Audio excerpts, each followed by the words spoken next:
কামরাঙ্গীরচরের হিসাবে কিন্তু আমরা কামরাঙ্গীরচরের হিসাবে তৈরি করছেন না, এখানে ভেজাল কিন্তু পরিবেশ ধুলাবালি, এই জন্য কিন্তু এখানে ভেজাল কোনো খাদ্যে কোনো ভেজাল নেই। উৎসবে খুশি হবে নগদে বেশি, কারণ ঘন্টায় ঘন্টায় আছে গিফট জেতার সুযোগ। পরিকল্পনা যেভাবে আপনারা যেমন স্বয়ংক্রিয় মেশিনে করার জন্য চেষ্টা করে, কিন্তু আমরা তো স্বয়ংক্রিয় মেশিনে হয় না, এটা যেভাবে আরও ভালো হয়, যেন আপনারা বলে গেছেন যেন আরও এরা ধুলাবালি মুক্ত রাখার জন্য, ঠিক আছে, এটা আরও চেষ্টা করবো যেন আমরা কীভাবে সামনে আপনাদের কথা মতো চলতে পারি।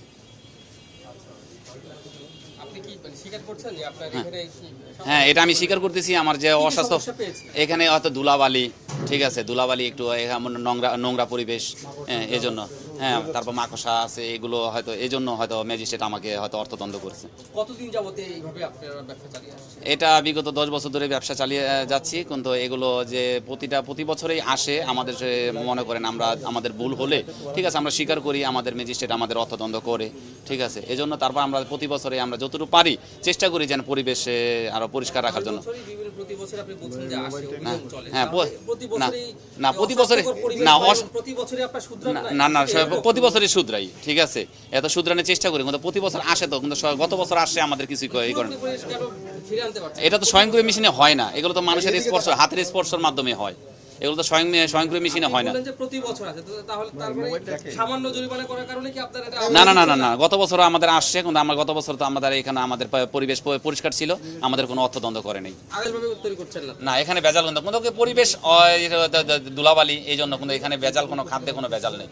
ভিতরে একটু আপনাদের দেখাবো যে কারখানার পরিবেশ আসলে কতটা স্বাস্থ্যকর, এবং আপনি দেখতে পাচ্ছেন যে এখানে আমরা একটু যদি দেখাই যে এখানে কিন্তু এই ধুলাবালি, এখানে সবাই হাঁটছে এবং তার পাশে কিন্তু খোলাভাবে আপনি দেখছেন যে আসলে এইভাবে ফেলে রাখা হয়েছে সেমাইগুলো, এগুলো পরে প্যাকেটজাত করে বিক্রি করা হবে ঈদে। এবং এখানে দেখেন আপনি যে এখানেও সেই একই অবস্থা, কোনো ধরনের হাইজিন মেনটেন করা হচ্ছে না, কোনোভাবে এগুলো ঢেকে রাখা হচ্ছে না, উন্মুক্তভাবে রাখা হচ্ছে এবং ধুলোবালি কিন্তু এগুলোর সাথে মিশে যাচ্ছে।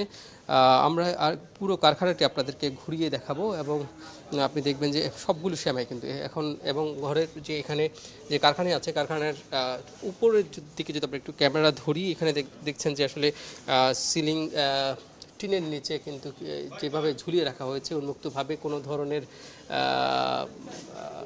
স্বাস্থ্যকর পরিবেশ নেই, এবং উপরে ধুলো বালি ময়লা মাকড়সার জালও কিন্তু আমরা মাকড়সাও রয়েছে এখানে দেখতে পাচ্ছি, এবং এর সাথে কিন্তু সেমাই ঝুলিয়ে রাখা হয়েছে।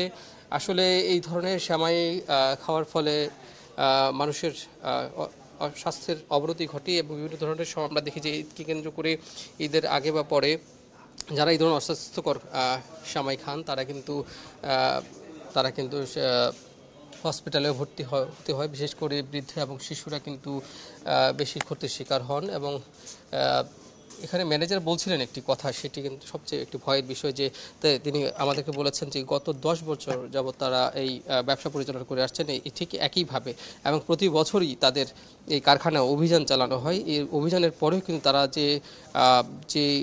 তাদের যে দোষ ত্রুটিগুলো থাকে, তাদের যে অস্বাস্থ্যকর পরিবেশ থাকে, সেটি যে তারা শুধরাবেন সেই বিষয়টি কিন্তু তারা সঠিকভাবে করেননি।